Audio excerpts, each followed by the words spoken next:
የመድፈኞቹ አሰልጣኝ ሚኬል አርቴታ ከትላንትናው ድል በኋላ በበርካቶች ዘንድ እየቀረበባቸው ስላለው ትችት ምላሽ ሰጥተዋል። ምላሹ ደግሞ እጅግ በጣም አስደሳችና በርካታ የአርሰናል ደጋፊዎች ሊሰሙት የሚገባ መልስን የሰጡት አሰልጣኝ ሚኬል አርቴታ እንደምታውቁት በርካቶች እሳቸውን ለመተቸት እንግዲህ እየቸኮሉ ይገኛሉ። እሳቸውም እጅግ በጣም ወሳኝ የተባለና የተቺዎቻቸውን እንግዲህ አፍ የሚያዘጋ መልስ ሰጥተዋል ማለት ነው። በሌላ በኩል የአርሰናሉ ተከላካይ ጋብሪኤል ማጋሌሽ ለደጋፊዎች ወሳኝ የተባለ መልእክት አስተላልፈዋል። የቀድሞ የአርሰናል ተጫዋቾች እንደዚሁም በርካቶች ስለ አርሰናል በአሁኑ ሰዓት እየተናገሩ ይገኛሉ። ለመጀመሪያ ጊዜ የአርሰናል ደጋፊዎች ትላንትና በብራይተን ስቴዲየም አንድ አስደናቂ ነገርን አድርገዋል። እንደተለመደው ወደ እናንተ በአማረ መልኩ እነዚህን ሁሉ የማደርስ ነው የሚሆነው። ለዚህ ቻናል አዲስ የሆናችሁ ሰብስክራይብ ማድረግ ቤተሰብ መሆን በየዕለቱ አርሰናልን የተመለከቱና በስተመጨረሻ ደግሞ የሌሎች ቡድኖችን መረጃ ጭምር ማግኘት ትችላላችሁ። ይህ መረጃ እንደተለመደው ለበርካቶች እንዲደርስ ላይክ እና ሼር በማድረግ ይጀመር። እንደተለመደው በአማረ መልኩ ወደ እናንተ ይቀርባል። በቀጥታ ወደ መረጃዎቹ ልውሰዳቸው። እንግዲህ ወደ ሌሎች ጉዳዮች ከማለፌ በፊት ትላንትና የአርሰናል ደጋፊዎች በብራይተን አሜሪካን ኤክስፕረስ ስቴዲየም በአሜክስ ስቴዲየም ስላደረጉት አንድ ነገር ልንገራችሁ። እንግዲህ የአርሰናል ደጋፊዎች እንደምታውቁት ለ22 ዓመታት አርሰናል የፕሪሚየር ሊጉን ዋንጫ እንዲያሳካ በከፍተኛ ሁኔታ ከአሰልጣኝ አርሰን ዌንገር በኡናይ ኤምሬ ስር ጭምር ሲደግፉ ቆይተዋል። ባለፉት 6 እና 7 ዓመታትም አሰልጣኝ ሚኬል አርቴታን በመደገፍ እንግዲህ ወደ ኤምሬትስ ለመጀመሪያ ጊዜ የፕሪሚየር ሊጉ ዋንጫ እንዲመጣ ከፍተኛ ድጋፍ እያደረጉ ይገኛሉ። እስካሁን ድረስ ዋንጫውን ማየት አልቻሉም። ዘንድሮ ግን ዋንጫውን ሊያዩ የሚችሉበት እንግዲህ ፍንጭ ገና ካሁኑ ትልቅ የብርሃን ጭላንጭል እየተመለከቱ ይገኛሉ። በነገራችን ላይ አርሰናል ኤምሬት ከመጣ እንደምታውቁት የፕሪሚየር ሊግ ዋንጫን አሸንፎ አያውቅም። ለመጀመሪያ ጊዜ ያሸነፈው በበፊቱ ስቴዲየም በሃይቡሪ ስቴዲየም እንደሆነ ይታወቃል። ወደ ኤምሬት ከመጡ በኋላ አርሰናሎች ይህንን የፕሪሚየር ሊግ ዋንጫ አምጥተውት አያውቁም። ታዲያ ትላንትና ለመጀመሪያ ጊዜ በዘንድሮ የውድድር ዓመት ለመጀመሪያ ጊዜ የአርሰናል ደጋፊዎች በኤምሬት ስቴዲየም የዘንድሮውን ፕሪሚየር ሊግ ልንበላ ነው ዊ አር ጎና ሻምፒዮን ሲሉ እንግዲህ አሜክስ ስቴዲየም ሲጨፍሩ እና ሲዘምሩ ተሰምተዋል። እስካሁን ድረስ ይህንን ለመዘመር ድፍረት አላገኙም ነበረ። ምክንያቱም እንደምታውቁት ፕሪሚየር ሊጉ በጣም ረጅም ነው። እንደዚሁም ደግሞ አርሰናል በተለይ በብሬንፎርድ እና በወልቭስ ጨዋታ ነጥብ ሲጥል በርካታ የአርሰናል ደጋፊዎች እንዳለፉት ዓመታት የፕሪሚየር ሊጉን ዋንጫ ልናጣው ነው ወይ የሚል ከፍተኛ ስጋት እያደረባቸው እንደነበረ የሚታወቅ ነው። ነገር ግን ትላንትና ምሽት የተከሰቱት እጅግ በጣም ያልተጠበቁ ውጤቶች የአርሰናል ደጋፊዎች ይህንን ዝማሬ እንዲያሰሙ ከፍተኛ ብርታት ሰጥቷቸዋል። ለዛ ነው ትላንትና ምሽት በብራይተን ስቴዲየም የዘንድሮ የውድድር ዓመት ሻምፒዮን እኛንን የምንሆነው ሻምፒዮን ለመሆን ዝግጁ ነን እያሉ እንግዲህ በከፍተኛ ሁኔታ ሲዘምሩ ነበር። ጨዋታው ሲጠናቀቅ ቪዲዮ በነገራችን ላይ ቲክቶክም ላይ ዩቲዩብም ላይ አለላችሁ፣ ሰርች አድርጋችሁ ብታዩት መመልከት ትችላላችሁ። በጣም በከፍተኛ ሁኔታ የአርሰናል ደጋፊዎች በሰው ሜዳ እንደዚህ ሲጨፍሩ ተመልክታችኋል ብዬ ብዙዎቻችሁ አልጠብቅም። ትላንትና የተለየ ደስታ ነበረ ሲያሳዩ የነበረው። አሰልጣኝ ሚኬል አርቴታም የማንቸስተር ሲቲ ነጥብ መጣል ያወቅኩት የደጋፊዎችን ደስታና ጩኸት ስሰማ ነው ብለዋል። ምክንያቱም መጀመሪያ 1-0 ብቻ እየመራን ስለነበረ ጨዋታውን ስለማሸነፍ እንጂ ሲቲ ምን ላይ ነው የሚለውን በጭራሽ እየጠበቅኩኝ አልነበረም። ዋና ትኩረቴ ያንን ጨዋታ በ1-0 ውጤትም ቢሆን አሸንፈን መውጣታችንን ነበር። ታዲያ ጨዋታው ከተጠናቀቀ በኋላ ወደ ደጋፊዎች ሄጄ ለማመስገን ላጨበጨብ ስል የደጋፊዎች ደስታ እጅግ የተለየ ሆኖ አየሁት። በጣም ሲዘምሩና ሲጨፍሩ ነበረም። ከዛም በኋላ ወዲያውኑ ካጠገቢ ላሉት ግለሰቦች ምን ተፈጥሮ ነው ብዬ ጠየቅኳቸው። እነሱም ማንቸስተር ሲቲ ነጥብ እንደጣለም ነገሩኝ ሲል እንግዲህ አሰልጣኝ ሚኬል አርቴታ ተናግሯል ማለት ነው። እንግዲህ የአርሰናል ደጋፊዎች በነገራችን ላይ እዛም ያሉት ብቻ ሳይሆን በሀገራችንም በተለያዩ ዓለም ጫፍ ያሉ የአርሰናል ደጋፊዎችም ትላንትና በጣም ዋንጫውን እንደበሉ ያህል የሚያስቆጥር ደስታን ሲያሳዩ ነበረ። በእርግጥ አርሰናል አሁን ከ80 እና ከዛም በላይ % የዋንጫው እድል እጁ ላይ ነው ያለው። ነገር ግን አሁንም እያንዳንዱን ጨዋታ አርሰናሎች በጥንቃቄና በድል መወጣት አለባቸው። በጣም ጥሩ መንገድ ላይ ነው ያሉት። ሻምፒዮን ለመሆን ከጫፍ ደርሰዋል። ነገር ግን ይህ እግር ኳስ ነው፣ የእንግሊዝ ፕሪሚየር ሊግ ነው። ስለዚህ ካሁን በኋላ የሚመጡትን እያንዳንዱን ጨዋታዎች ያለምንም በልተኗል በሚል ቡድን ንቆ መግባትም ሳይሆን ቡድንን አክብዶ ገብቶም ሳይሆን በሁሉም መንገድ በጥንቃቄ እያንዳንዱን ጨዋታ እንደ ፍጻሜ እየተመለከቱ በተለይ እስከ ማንቸስተር ሲቲው የኢታድ ጨዋታ ድረስ ተከታታይ የፕሪሚየር ሊግ ጨዋታዎችን ድል ማድረግ ከቻሉ አርሰናል የዘንድሮን የፕሪሚየር ሊግ ዋንጫ የማይበላበት ምንም አይነት ምክንያት ይኖራል ብዬ እኔ በግሌ አልጠብቅም ማለት ነው። እንግዲህ በርካቶች የአርሰናል እና የአሰልጣኝ ሚኬል አርቴታን አጨዋወት እየተቹ ይገኛሉ። ምክንያቱም በተለይ የትላንትናው ጨዋታ ከተመለከቱ በኋላ ብዙዎች አርሰናል በቆመ ኳስ ብቻ ነው ግብ እያስቆጠረ ዋንጫ የሚያሳካው እያሰበ ያለው ጨዋታዎችንም አንድ ካስቆጠረ በኋላ ተከላክሎ ነው የሚወጣው። ስለዚህ ይህ ቡድን አጨዋወቱ ደስ አይልም፣ ዋንጫ አይገባውም የሚል ትችቶችን እየሰነዘሩ እንደሆነ ይታወቃል። አሰልጣኝ ሚኬል አርቴታም በትላንትና የጋዜጣዊ መግለጫ ላይ ተጠይቀው ነበረ። በርካቶች አርሰናልን እየተቹ ይገኛሉ፣ አንተንም እየተቹ ነው በአጨዋወት በሚል ለአሰልጣኝ ሚኬል አርቴታ ነግረውት ነበር። አሰልጣኝ ሚኬል አርቴታም ይሄ በጣም የሚያስገርም ነገር ነው፣ እኔ አጨዋወቴን እወደዋለሁ፣ ተጫዋቾቼም አጨዋወታችንን ይወዱታል፣ እኛ እየሄድንበት ያለው መንገድ ትክክለኛ መሆኑን የፕሪሚየር ሊጉን የደረጃ ሰንጠረዥ እንደዚሁም በሁሉም ውድድሮች ያለንበትን ደረጃ መመልከት ብቻ በቂ ነው። ስለዚህ እኛ በትክክለኛው መንገድ ላይ ነን። የማንንም ትችት የማንንም እንደዚህ አይነት ንግግሮች ልናዳምጥ አንፈልግም። ግለሰቦች ናቸው፣ የፈለጉትን ሐሳብ መስጠት ይችላሉ፣ ሐሳባቸውን አከብራለሁ። እኛ ግን አሁን ባለው ነገር ደስተኛ ነን። ይህንን ደግሞ እስከ ውድድር ዓመቱ መጨረሻ ድረስ ይዘን ሄደን ዋንጫዎችን ማሸነፍና ማምጣት ብቻ ነው የምንፈልገው ሲሉ አሰልጣኝ ሚኬል አርቴታ ለተቺዎቻቸው እንግዲህ ዝም የሚያስብል መልስ ሰጥተዋል። እሳቸው የተናገሩት ነገር በጣም ከሚገባ በላይ ትክክል ነው። በነገራችን ላይ አንዳንድ መረጃዎችን ስነግራችሁ አርሰናል በዘንድሮ የውድድር ዓመት ፕሪሚየር ሊጉን በ7 ነጥቦች ርቀት እየመራ ይገኛል። ያውም በፕሪሚየር ሊጉ እንግዲህ ሊጠናቀቅ 9 እና 8 ጨዋታዎች በቀሩበት ሰዓት ማለት ነው። ከዛ በመቀጠል አርሰናል በካራቦ ካፕ የፍጻሜ ተፋላሚ መሆን ችሏል። ፍጻሜ ደርሷል ቡድኖችን እያሸነፈ። ሌላኛው እጅግ በጣም አስገራሚው ነገር አርሰናል በሻምፒዮንስ ሊግ አንደኛ በመሆን ያውም ደግሞ እንደ ባየር ሙኒክ ያሉ እንደ ኢንተር ሚላን ያሉ ቡድኖች እንደ አትሌቲኮ ማድሪድ ያሉ ቡድኖች ላይ በርካታ ግቦችን አስቆጥሮ አትሌቲኮ ማድሪድን 4-0 ባየር ሙኒክን 3-1 የመሰሉ ወሳኝ ድሎችን በማሳካት ነው አንደኛ በመሆን የሻምፒዮንስ ሊግ የምድብ ጨዋታዎችን አሸንፎ 16ቱን መቀላቀል የቻለው ማለት ነው። ከዛም ባለፈ በኤፍኤ ካፑ ጭምር 16 ውስጥ መግባት የቻለ ቡድን ነው አርሰናል። በሁሉም ውድድሮች ስትመለከቱ አርሰናል እንግዲህ አናት ላይ ከላይ ተቀምጦ ለዋንጫዎች ቅድመ ግምት እየተሰጠው የሚገኝ ቡድን ነው። ይህንን ቡድን እንግዲህ ደካማ ቡድን ማለት እጅግ በጣም አሳፋሪ ንግግር ነው ብዬ እኔ በግሌ አስባለሁ።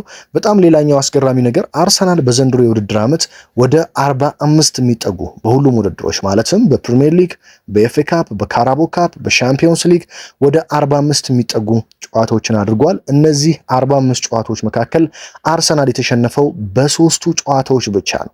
ከ3ቱም ጨዋታዎች በነገራችን ላይ በተለይ ሁለቱ አርሰናል ነጥብ ይዞ መውጣት ቢያንስ አንድ ነጥብ ይዞ መውጣት የሚችልባቸው ጨዋታዎች ናቸው።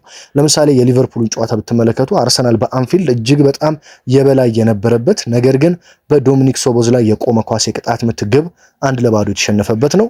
ሌላኛው ደግሞ አርሰናል አንድ ነጥብ ይዞ ለመውጣት 97 ደቂቃ የደረሰበት በአስቶን ቪላ በቪላ ፓርክ በመጨረሻ ደቂቃ የተቆጠረበት ግብ ነው። ሌላኛው የዩናይትድ ሽንፈት ነው። ስለዚህ እነዚህን ስትመለከቱ አርሰናል በጣም ምን አይነት አቋም ላይ እንደሚገኝ የምንመለከትበት ነጥቦችን ይዞ ለመውጣት ተቃርቦ ነው እነዚህን ጨዋታዎች እንኳን የተሸነፈው። ሌላኛው አስገራሚ ቁጥር አርሰናል በዘንድሮው የውድድር ዓመት 35 ጨዋታዎችን መምራት ችሏል። አስቀድሞ መምራት የቻለው አርሰናል ነው 35 ጨዋታዎች ላይ ከ45ቱ ጨዋታዎች ማለት ነው። ታዲያ በእነዚህ 35 ጨዋታዎች ላይ አርሰናል ቀድሞ ከመራ በኋላ 31ዱን ጨዋታ ማሸነፍ ችሏል። 4ቱን ጨዋታዎች ብቻ ነው ቀድሞ መርቶ ማሸነፍ ያልቻለው። ከ35ቱ 31ዱን አርሰናል እየመራ አሸንፎ መውጣት ችሏል። ይህም እንግዲህ ከ90% በላይ ማለት ነው። እጅግ በጣም ትልቅ ቁጥራዊ መረጃ ነው። ስለዚህ እነዚህን መረጃዎች እየተመለከታችሁ አርሰናል ዘንድሮ ዋንጫ አይገባውም፣ ደካማ ቡድን ነው የሚሉ በጣም እንግዲህ እግር ኳስን በስነ ስርዓት የማይረዱ ሰዎች አስተያየት ነው ብዬ ነው እኔ በግሌ የምወስደው። ለዛ ነው እንግዲህ የአርሰናሉ ተከላካይ ጋብሪኤል ማጋሌሽ 2 ተከታታይ ጨዋታም የጨዋታ ኮከብ ተብሎ ከተመረጠ በኋላ የአርሰናል ደጋፊዎች ከጎናችን ካጠገባችን ስለሆናችሁ እጅግ በጣም ከልብ እናመሰግናለን። አሁን በትክክለኛው መንገድ ላይ ነን። ትኩረታችን ራሳችን ላይ ብቻ ነው። ያንን የምንፈልገውን ዋንጫ እስክናገኝ ድረስ ካሁን በኋላ የምናደርጋቸውን እያንዳንዱን ጨዋታ እንደ ፍጻሜ እየተመለከትን ድል ለማድረግ ብቻ ነው ወደ ሜዳ የምንገባው። የእናንተ ድጋፍ ያስፈልገናል። አሁን እጅግ በጣም ደስተኛ ነኝ ሲል እንግዲህ ጋብሪኤል ማጋሌሽ በትላንትናው ጨዋታ የጨዋታው ኮከብ ተብሎ ከተመረጠ በኋላ እያደረገው ንግግር ነው። በነገራችን ላይ ማጋሌሽ በዘንድሮው የውድድር ዓመት በሁለት ተከታታይ ጨዋታዎች እንግዲህ በቼልሲውም በትላንትና የብራይተን ጨዋታውን ባሳየው አስደናቂ አቋም ሁለት ተከታታይ ጨዋታዎችን የጨዋታ ኮከብ መባል ችሏል። ይሄ እንግዲህ ብራዚሊያን ዎል የአርሰናል ግንብ ተብሎ የሚጠራው ተከላካይ ዘንድሮ በአርሰናል ደጋፊው ዘንድ እጅግ በጣም የሚወደድ ተጫዋች እየሆነ መጥቷል ማለት ነው። ሌላኛው እንግዲህ ጁሪየን ቲምበር በጣም አስገራሚ ቁጥራዊ መረጃ እዚህ ጋር ስነግራችሁ ጁሪየን ቲምበር ተከላካይ እንደሆነ ይታወቃል።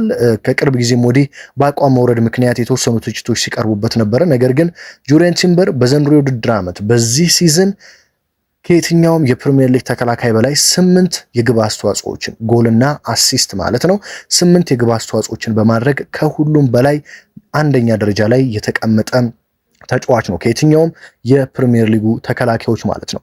ያ ብቻ አይደለም የሚያስገርማችሁ በሌላ ቡድኖች የፊት ለፊት መስመር ተጫዋች አጥቂ ሆነው ከሚጫወቱ እንደዚሁም የመሃል ሜዳ ተጫዋች ሆነው ከሚጫወቱ የክንፍ ተጫዋች ሆነው ከሚጫወቱ ተጫዋቾች በላይ በርካታ የግብ አስተዋጽኦ ማስመዝገብ ችሏል። ለምሳሌ የማንቸስተር ዩናይትዱ አማድ ዲያሎ፣ የማንቸስተር ሲቲው ተጫዋች ኦማር ማርሙሽ፣ የሊቨርፑሉ ተጫዋች ፍሎሪያን ቨርዝ፣ የቶተናሙ ተጫዋች መሐመድ ቅዱስ፣ የሊቨርፑሉ ተጫዋች መሐመድ ሳላን የመሰሉ ተጫዋቾች በዘንድሮው የውድድር ዓመት ከጁሪየን ቲምበር በታች ነው የግብ አስተዋጽኦ ማድረግ የቻሉ። ጁሪየን ቲምበር ከነዚህ የፊት ለፊት መስመር ተጫዋቾች በላይ ወደ 8 እንግዲህ የሆኑ የግብ አስተዋጽኦችን ግብና አሲስት ላይ መሳተፍ በመቻል እጅግ አስደናቂ የውድድር ዓመት እያሳለፈ ይገኛል።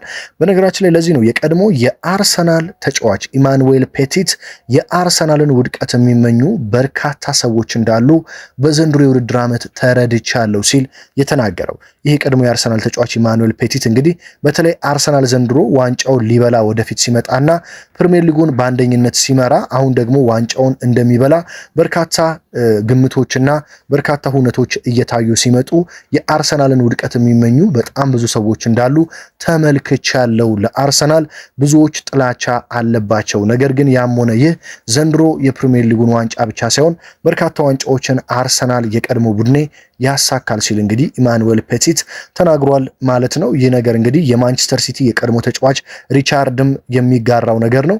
እሱ ምንድነው ያለው? ነገሮች አርሰናል ላይ ሲሆኑ ይከብዳሉ፣ ብዙዎች አርሰናል ላይ ሲሆን ለትችት ይሮጣሉ፣ ይሄ ማንም የማይክደው ሀቅ ነው ሲል እንግዲህ ሪቻርድስ ተናግሯል ማለት ነው። በነገራችን ላይ እነዚህ ሁለቱ ሰዎች ያወሩት ነገር ከሚገባ በላይ ትክክል ነው። ብዙ ጊዜ ተመልክታችሁ ከሆነ አርሰናል ነጥብ ሲጥል አሰልጣኝ ሚኬል አርቴታ ላይ ጣት ለመቀሰር አርሰናልን የዋንጫ ቡድን አይደለም ለማለት ሰዎች እንደዚሁም ትልልቅ የሚባሉ ጋዜጠኞችና ተንታኞች ጭምር ይቸኩላሉ። ለምሳሌ ያህል የትላንትናው ጨዋታ አርሰናል ብራይተንን ሲያሸንፍ አርሰናል በብራይተን በጨዋታው ላይ ተበልጧል፣ በፖዚሽን ተበልጧል፣ በጎል ሙከራ ተበልጧል። ነገር ግን ጨዋታውን አርሰናል 3 ነጥብ ይዞ መውጣት ችሏል። ይህ ደግሞ ትክክለኛ የዋንጫ ቡድን አስተሳሰብና የዋንጫ ቡድን ሜንታሊቲ ስነልቦና ነው። ነገር ግን የትላንትናውን ጨዋታ አርሰናል በዛ መልኩ አሸንፎ በመውጣቱ ብዙዎች አርሰናል የዋንጫ ቡድን አይደለም፣ የዋንጫ ቡድን ቢሆን ጨዋታውን እያጠቃ እየተጫወተ ከዚህ በላይ ግብ አስቆጥሮ ይወጣ ነበር ይላሉ። ይሄ ነገር ግን በጣም ትክክል ያልሆነ ነው። ምክንያቱም አንደኛ ፕሪሚየር ሊጉ ሊጠናቀቅ ከጫፍ ደርሷል። ከዛ ባለፈ ጨዋታውን 1-0 እየመራችሁ ነው። ጨዋታውን ከብራይተን ጋር ነው የምታደርጉት። ስለዚህ 1-0 መጀመሪያ ማድረግ ያለባችሁ ጥንቃቄ ነው። ግብ እንዳይቆጠርባችሁ የመጀመሪያ ጥንቃቄ ትወስዳላችሁ። ከዛም በኋላ ግብ ማስቆጠር ከቻላችሁ ደግሞ ጨምራችሁ ግብ ታስቆጥራላችሁ። ስለዚህ እዚህ ጋር ትልቅ ቅድሚያ የሚሰጠው ጉዳይ ያስቆጠራችሁት ግብ ተመልሶ እንዳይቆጠርባችሁ ማድረግ ነው። በእርግጠኝነት ምነግራችሁ ለምሳሌ ማንቸስተር ሲቲ ትላንትና 2-1 መራ ጨዋታውን፣ እንደዚሁም መጀመሪያም 1-0 መርቶ ነበረ። ነገር ግን ያንን ማስጠበቅ ስላልቻለ ሲቲ 2-አቻ ለመውጣት ተገዷል።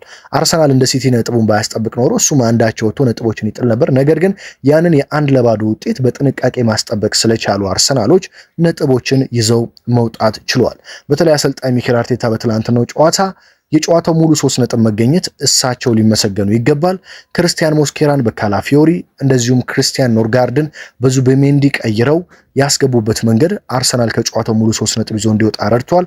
ለዚህም ትልቅ ምስጋና አርቴታም ይገባቸዋል። በእርግጠኝነት በትላንትናው ጨዋታ ብራይተንን ያሸነፈው ሲቲ ቢሆን ኖሮ በዛ መልኩ ብዙዎች አሰልጣኝ ፔፕ ጋርዲዮላ የዋንጫ አሰልጣኝ ነው፣ በጨዋታ ቢበለጥም ጨዋታዎችን አሸንፏል ብለው ያሞግሱት ነበር። ነገር ግን አርቴታ ስለሆነ ብዙዎች ለትችት ሮጠዋል። ነገር ግን የትላንትናው ጨዋታ አርሰናሎች የዋንጫ ቡድን መሆናቸውን በሚገባ ያሳዩበት፣ አርቴታም ፍርሃቱን ትቶ መቀየር ያለበትን መቀየር መጀመሩን ያየንበት ጨዋታ ነው ብዬ እኔ በግል ይጠብቃለሁ። አርሰናል በነገራችን ላይ አሁንም አልጨረሰም። ገና ከባባድ ጨዋታዎች ይቀሩታል በፕሪሚየር ሊጉ። ኤቨርተን አለበት። ኤቨርተን በጥሩ አቋም ላይ ነው የሚገኘው። ቦርንማውዝ አለበት ከሜዳው ውጪ። ሲቲ ከሜዳው ውጪ አለበት በኢታድ ስቴዲየም። እንደዚሁም እንደ ክሪስታል ፓላስ የመሰሉ ቡድኖችንም ይገጥማል ከሜዳው ውጪ። ስለዚህ አርሰናሎች አሁንም ገና ነው። ስለዚህ በዚህ ብቻ መደሰት ብቻ ሳይሆን እያንዳንዱን ጨዋታ በማሸነፍና በመሄድ የፕሪሚየር ሊጉን ዋንጫ ለማሸነፍ እስከ መጨረሻው ድረስ መታገል የግድ ነው። በተለይ ማንቸስተር ሲቲ ካሁን በኋላ ነጥብ የሚጥል ከሆነ ነገሮች ለአርሰናል ቀላል ይሆናሉ። ነገር ግን አሁንም አርሰናሎች ትኩረታቸውን ሲቲ ላይ ሳይሆን ልክ እንዳሁኑ የራሳቸው ጨዋታ ላይ አድርገው እያንዳንዱን ጨዋታ እያሸነፉ ከሄዱ የፕሪሚየር ሊጉን ዋንጫ የማያሳኩበት ምክንያት አለ ብዬ እኔ በግሌ አልጠብቅም። እናንተስ ምን ትላላችሁ? በተለይ አርሰናል ላይ እየቀረቡ ስለሚገኙ ትችቶች፣ አርቴታ ላይ እየቀረቡ ስለሚገኙ ትችቶች ምን ትላላችሁ? ሀሳብ አስተያየታችሁን በኮመንት መስጫው ሳጥን ውስጥ አስቀምጡልኝ። እንግዲህ በሌላ መረጃ ደግሞ ቅዳሜ አርሰናል የኤፍ ኤ ካፕ ጨዋታ አለው። 8 ውስጥ ይቀላቀላል ተብሎ ይጠበቃል። ለብዙ ዋንጫዎች ነው እየተፎካከረ የሚገኘው አርሰናል። የትኞቹን ዋንጫዎች ሲያሳካል ብላችሁ ታስባላችሁ? ፕሪሚየር ሊግ፣ ሻምፒዮንስ ሊግ፣ ኤፍ ኤ ካፕ፣ ካራቦ ካፕ በአስተያየት መስጫ ሳጥን ውስጥ ልታስቀምጡልኝ ትችላላችሁ። ሀገር ውስጥ ከባህር ማዶ በመሆን በየዕለቱ መረጃዎችን በመከታተል ከጎን የሆናችሁትን በየዕለቱ የምታበረታቱኝን ከልብ ላመሰግናችሁ እወዳለሁ። በሌላ ወሳኝ ጥንክር፣ በሌላ ደግሞ ወሳኝ መረጃ እስከምንገናኝ ድረስ በያላችሁበት ሰላም ተመኘሁላችሁ።